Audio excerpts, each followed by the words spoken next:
आज मैं कोमल माथुर वेलकम करती हूँ आपको लेट्स टॉक विद कोमल पे। आज मैं आपको लेट्स टॉक विद कोमल के एक नए पार्ट से इंट्रोड्यूस करवाने वाली हूँ जिसका नाम है let's talk with Komal business. इसमें मैं प्रोडक्ट और सर्विस के बारे में एक्सप्लोर करूंगी और आपको बताऊंगी। तो इसी बात पर चर्चा करने के लिए आज मैं आई हुई हूँ एडवांस डायग्नोस्टिक सेंटर पे और आज मैं आपको मिलवाने वाली हूँ director of advance diagnostic centre Mrs Vandana Chandani ji से। चलिए मिलते हैं उनसे और जानते हैं आज उनकी लैब के बारे में। Welcome ma'am. Thank you. Ma'am आपकी लैब में एक पैथोलॉजी लैब है, तो मेरा एक सिंपल सा पहला क्वेश्चन है आपके लिए कि ये पैथोलॉजी एक्चुअल में है क्या? देखिए, पैथोलॉजी एक डायग्नोस्टिक ब्रांच है जिसमें हम ब्लड सैंपल से, यूरिन सैंपल से टेस्ट करते हैं और जो रिजल्ट्स आते हैं उसके बेसिस पे आपका ट्रीटमेंट होता है।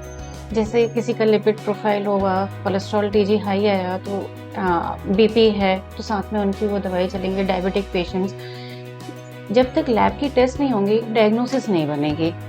तो ये डायग्नोसिस में काफ़ी हेल्प करते हैं मेडिकल और सर्जिकल जितने भी क्लिनिशियंस होते हैं।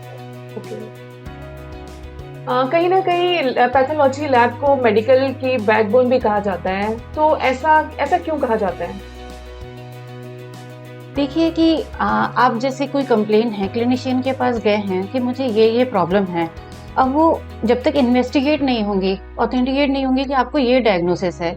आपने जैसे सैंपल दिया, आपका बिलिरुबिन ज़्यादा आया तो बोलेंगे कि वायरल OTPT ज़्यादा आ रहा है तो वायरल हेपेटाइटिस है। लिपिड प्रोफाइल एबनॉर्मल आया तो आपका BP और ये सब है। शुगर ज़्यादा आया तो आपका ट्रीटमेंट उसी बेसिस पे चलेगा। तो जब तक आपके पास टेस्ट के रिजल्ट्स नहीं होते आप डायग्नोसिस नहीं बना सकते। तो डायग्नोसिस के लिए मस्ट है पैथोलॉजी टेस्ट, इसीलिए उसको बैकबोन बोला जाता है।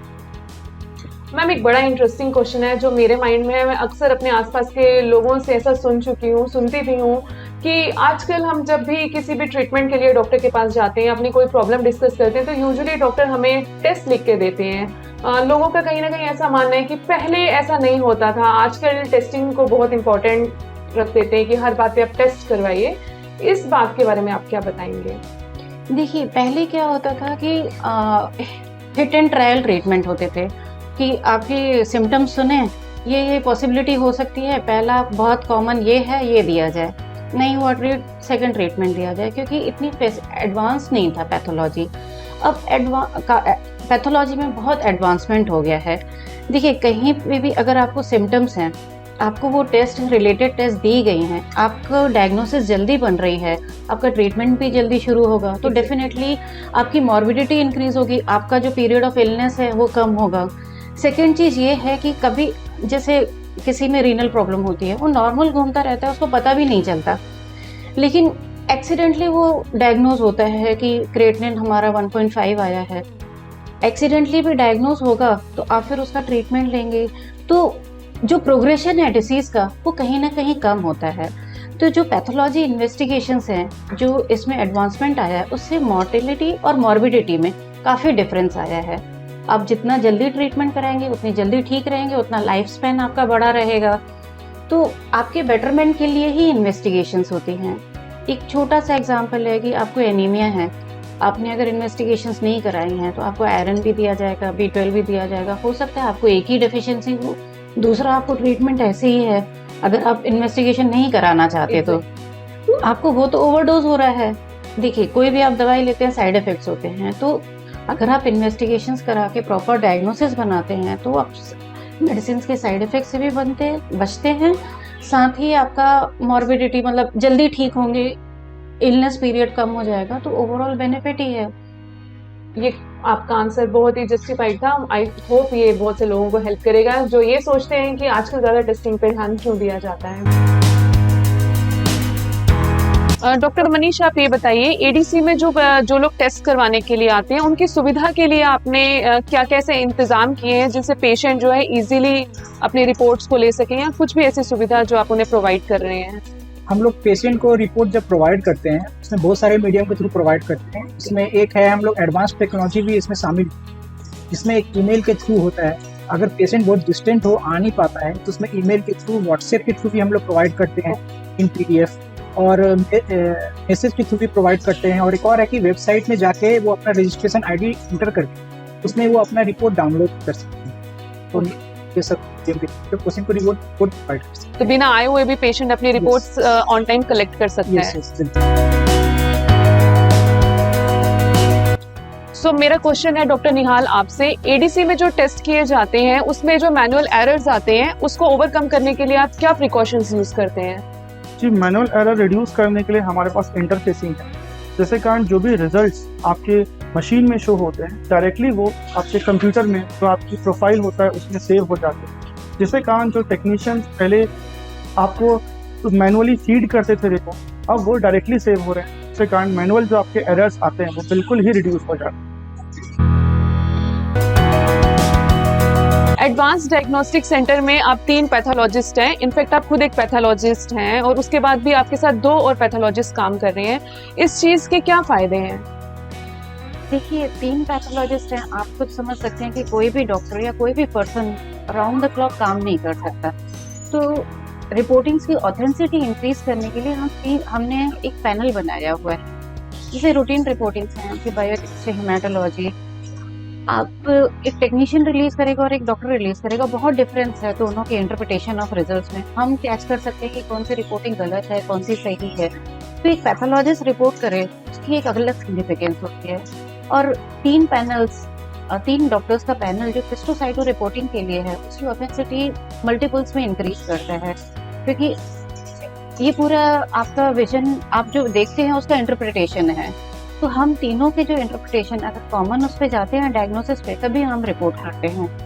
तो आप ये सोचिए कि जो एक डॉक्टर रिपोर्ट कर रहा है, आपका वही चीज 3 डॉक्टर से क्रॉस चेक हो रही है, ऑथेंटिसिटी डेफिनेटली इंक्रीज हो रही है। ओके, ये बायोरेड का D10 मशीन है, जिसमें HPLC के थ्रू हम लोग इलेक्ट्रोफोरेसिस और HbA1c जो कि ग्लाइकोसाइलेटेड हेमोग्लोबिन का टेस्ट करते हैं, जो कि शुगर के लिए होता है। हम लोग HbA1c पर आते हैं। लोगों का ये मिथ है कि उन लोगों को अगर शुगर टेस्ट कराना हो तो फास्टिंग और पीपी से कराना हो, तो ये एक मिथ है कि उनको शुगर का डिटेक्शन करना हो तो फास्टिंग और पीपी के थ्रू करते हैं। लेकिन अगर उनको करेक्ट शुगर का टेस्ट कराना हो तो HbA1c मैं रिकमेंड करूँगा, क्योंकि ये 3 मंथ्स का एवरेज शुगर देता है। 3 मंथ्स का जो शुगर का जो कंट्रोल होता है ये बताता है, जो कि अगर जो फास्टिंग पीपी केवल एक 1 एट अ टाइम जो ग्लूकोज रहेगा सीरम जो ब्लड में वो बताएगा, जबकि ये 3 मंथ्स का बताता है। और ये HPLC के थ्रू हम लोग इस मशीन से करते हैं टेस्ट। और इस रीजन में HPLC के थ्रू केवल यही एक लैब है जहाँ पे ये मशीन के थ्रू टेस्ट होता है HbA1c। इस रीजन में कहीं भी HPLC के थ्रू HbA1c का टेस्ट नहीं होता है, और ये WHO के थ्रू रिकमेंडेड टेस्ट है फॉर HbA1c।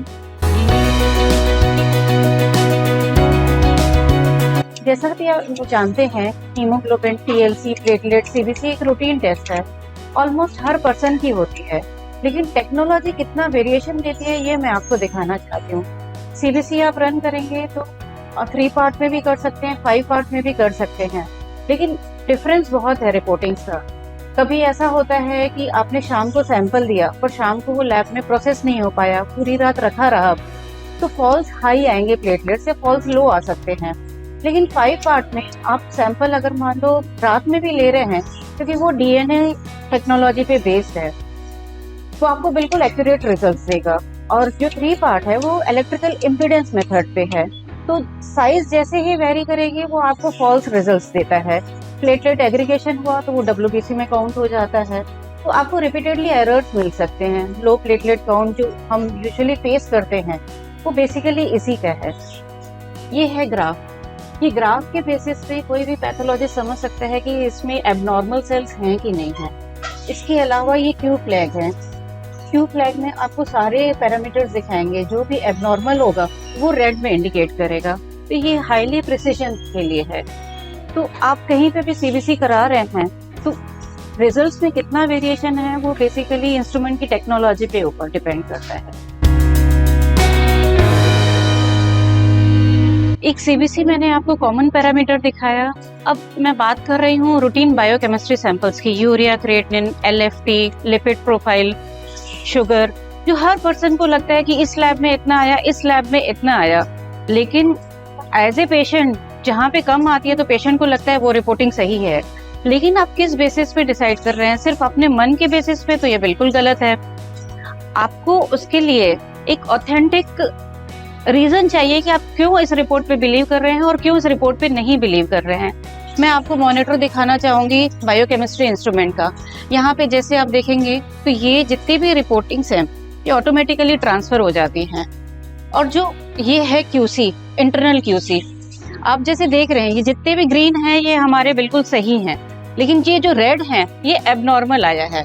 अब ये जो एबनॉर्मल आया है आप इंडिविजुअल टेस्ट पे भी जा सकते हैं, इसमें कोई भी एबनॉर्मल नहीं है, पूरा मंथ बीत गया है। मैं कोई दूसरी टेस्ट उठा के देखती हूँ, पोटेशियम पे लेते हैं। अब ये देखिए ये आया है मेरा रेड, इसको उसी दिन हमने रन किया है, फिर से ये नॉर्मल आया है, उसके बाद ही आगे टेस्ट स्टार्ट हुई हैं। तो इस तरीके से हम पूरे मंथ का भी चेक कर सकते हैं और डेली का भी चेक करते हैं। जब तक कंट्रोल नहीं प्रॉपर आता हम टेस्ट आगे नहीं बढ़ाते। यही डिफरेंस है एनएबीएल और नॉन एनएबीएल लैब। ऑथेंसिटी आप खुद समझ सकते हैं कितनी ज्यादा है रिपोर्टिंग की। ये है हमारा bact alert instrument, specially blood culture और सीएसएफ और फ्लूइड कल्चर के लिए यूज होता है। ये हमारी पीडियाट्रिक एंड एडल्ट वायल्स दोनों के लिए डिफरेंट वायल्स यूज होती है। हम बच्चा का हम ज्यादा सैंपल तो नहीं निकाल सकते, इसी के लिए उनके लिए पीडियाट्रिक वायल्स सेपरेट आती हैं। इसमें जो कंटेंट होता है ये ब्रेन हार्ट इन्फ्यूजन ब्रॉथ होता है इसका, और एंटीबायोटिक इनहिबिटर्स होते हैं। इसका मेन यूज ये है कि अगर आप में बहुत कम है बैक्टीरिया का काउंट तो भी ये पॉजिटिव आता है। दूसरी चीज जो सबसे इम्पोर्टेंट, अगर कोई एंटीबायोटिक्स चल रही हैं तो कभी ब्लड कल्चर पॉजिटिव नहीं आता आप मैनुअल मेथड से करेंगे तो, लेकिन इसमें एंटीबायोटिक इनहिबिटर्स लगे हुए हैं, तो जो आपने एंटीबायोटिक्स दी हुई हैं उनको इनहिबिट करके जो बैक्टीरिया होगा तो इसमें पॉजिटिव आएगा, जिसको भी हम यहाँ पे ग्राफ से भी चेक कर सकते हैं। जैसे ये है, ये हम ग्राफ चेक कर सकते हैं जिसकी बेसिस पे हम बता सकते हैं कि पॉजिटिव है कि नेगेटिव है। उनको यहाँ पे रखा जाता है, ये है, ये ऐसे वायल्स इंट्रोड्यूस होती हैं, फिर उस नंबर के बेसिस पे हम उनको चेक करते हैं। इसका जो मेन बेनिफिट है, यूजुअली ब्लड कल्चर हमें 7 डेज में रिपोर्टिंग मिलती है, लेकिन बैक्टी अलर्ट क्योंकि ये फुल्ली ऑटोमेटिक है इसीलिए इसमें रिपोर्टिंग्स आपकी 2 डेज में मिल जाती हैं, जैसे रूटीन कल्चर होता है, जो कि पहले पॉसिबल नहीं था। और ये इंस्ट्रूमेंट पूरी इस रीजन में एक ही इंस्ट्रूमेंट है। तो अगर ब्लड कल्चर और फ्लूइड कल्चर की एक्यूरेट और जल्दी रिपोर्टिंग चाहिए आपको तो ये इंस्ट्रूमेंट मस्ट। एनएबीएल है आपका national board of accreditation of testing and calibration. ये एक नेशनल बोर्ड है जो कि आपकी रिपोर्टिंग्स एसेस करता है। तो ये कंटिन्यूएशन प्रोसेस है, उसके कुछ फिक्स्ड प्रोटोकॉल्स हैं जो कि हमें फॉलो करने पड़ते हैं, जिसकी वजह से ऑथेंसिटी आती है रिपोर्टिंग में। टेक्नीशियन का अपना एक नॉलेज का वो बाउंड्रीज हैं, पैथोलॉजिस्ट की अपनी हैं। इंस्ट्रूमेंट में आपको एवरी 6 मंथ्स में कैलिब्रेशन चाहिए होता है। आप ग्रोसरी शॉप में जा रहे हैं, आपका तराजू अगर मान लो उसने कैलिब्रेट नहीं कराया हुआ तो आपको 1 किलो की जगह 900 ग्राम मिला, 950 ग्राम मिला, लेकिन उससे आपको बहुत ज़्यादा फर्क नहीं पड़ेगा, ना आपको पता चलेगा। लेकिन वही कैलिब्रेशन अगर हमारे इंस्ट्रूमेंट्स में नहीं किए जाए और आपकी रिजल्ट्स वेरी करेंगे तो वो आपकी हेल्थ को बहुत अफेक्ट करेंगे।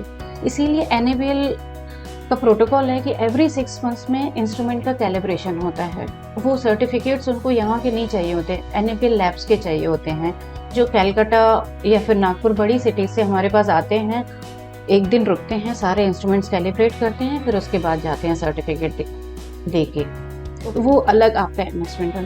तो आपको बाहर की जो प्रेस्टिजियस हमारे प्रेस्टिजियस कॉलेजेस हैं, टाटा मेमोरियल हॉस्पिटल है, आपका एम्स न्यू दिल्ली है, पीजीआई चंडीगढ़, ये ऑथेंटिकेट करते हैं हमारी रिपोर्टिंग की, नहीं आपकी रिपोर्टिंग अच्छी है, अब आप एनएबीएल के लिए अप्लाई कर सकते हो। जब तक हम सर्टिफिकेट्स नहीं प्रोवाइड करते एनएबीएल अप्रूव नहीं होता हमारा। देखिए, फर्स्ट तो स्टेप हमारा ऐप लॉन्च होगा, जनवरी में ही हो जाएगा। तो क्या है कि 1 क्लिक से वो आपको रिपोर्टिंग भी अवेलेबल हो जाएगी, प्लस उसमें ऐप में आप अपॉइंटमेंट फिक्स कर सकते हैं होम कलेक्शन के लिए। स्पेशली 2 पर्सन्स हमारे सिर्फ होम कलेक्शन के लिए हम लोग अपॉइंट करेंगे, जो कि होम में कलेक्शन, काफ़ी लोग होते हैं, एजेड होते हैं, रेगुलर शुगर होती है, नहीं आ पाते, तो उसके लिए होम कलेक्शन की फैसिलिटी हमने प्रोवाइड की हुई है। तो वो ऐप में जाके ऑलरेडी अपना अपॉइंटमेंट फिक्स करेंगे। अपॉइंटमेंट फिक्स करेंगे तो उनके पास कॉन्टैक्ट नंबर आ जाएगा कि ये पर्सन आपके पास इतने बजे पहुंचेगा, जिससे वो स्ट्रीमलाइन होंगी चीज़ें। फिर रिपोर्टिंग भी अगर वो चाहेंगे तो व्हाट्सएप या ऑनलाइन हम उनको प्रोवाइड करा देंगे, तो पेशेंट को आना नहीं पड़ेगा। ओल्ड एज के लिए मैंने काफ़ी पेशेंट से सुना है कि हम लोग को दिक्कत होती है, हम नहीं आ पाते, उनके लिए हम लोग ये सोच रहे हैं। सेकेंड जो मेरा स्टेप है, जो मे बी 3-4 मंथ्स लगे, माइक्रोबायोलॉजी। माइक्रोबायोलॉजी का यहाँ पे मतलब वो एडवांसमेंट अभी अचीव नहीं हुआ है। मैंने जैसे बैक्टी अलर्ट आपको बताया कि फुल्ली ऑटोमेटिक है, तो माइक्रोबायोलॉजी मेरा सेकंड सब्जेक्ट है, जिसमें मैं सारे कल्चर्स ऑटोमेशन में करूँगी। पैथोलॉजी की पढ़ाई जो स्टूडेंट्स कर रहे हैं उनको आप क्या संदेश देना चाहेंगे being a pathologist? Being a pathologist मैं बस उनको वही बताना चाहूँगी कि आप जब कॉलेज में रहते हैं तो आप हर चीज़ पे ध्यान दीजिए, वहीं पे सीखिए। यूजुअली हमारा ये होता है कि पीजी कर रहे हैं तो हम उतना सीरियसली नहीं लेते, लेकिन आप वहीं पे रहिए। हम मेरा जैसे था कि मैं पूरे टाइम लैब में रहती थी, तो टीचर्स मुझे स्टूडेंट के प्रैक्टिकल्स में भी ले जाते थे, बाकी जगह भी, हर जगह वो मुझे अपने साथ रखते थे उनकी हेल्प के लिए। पर वो उनसे ज़्यादा मेरी हेल्प होती थी कि मेरा नॉलेज बढ़ता था उससे। और साइटो हिस्टो जैसे होता है वो डेली कंटिन्यूस देखिए, वो एक रूटीन प्रोसेस है, वही डिमार्केट करता है कि पैथोलॉजिस्ट कैसा है। हिस्टोसाइटो मस्ट है। स्टूडेंट्स को मैं एक और सलाह देना चाहूँगी कि सिंसियरिटी और हार्ड वर्क ही पे करता है। आप अपनी लैब में सिंसियर रहिए, हर टेस्ट को खुद एनालाइज कीजिए और छोटी से छोटी चीज़ पे ध्यान दीजिए, उससे आपकी रिपोर्टिंग बहुत ज़्यादा डिफरेंस आता है। सेकेंड चीज़, जैसे हम पैथोलॉजिस्ट हैं, हमने स्लाइड देखी तो हमें लगता है कि इस पेशेंट में ये डिजीज़ हो सकती है। जैसे मैंने अपने शुरू के कैरियर में अपने मन से फिर कुछ टेस्ट लगाई और वो पॉजिटिव आई, हमने पेशेंट को बताई, तो ऐसे पेशेंट का फेथ बढ़ता है। तो अपने काम में पूरा रिस्पॉन्सिबिलिटी के साथ और सिंसियरिटी के साथ करेंगे तो आपको सक्सेस मिलनी ही है। सक्सेस का सिर्फ यही मंत्र है, रिस्पॉन्सिबिलिटी, सिंसियरिटी, हार्ड वर्क।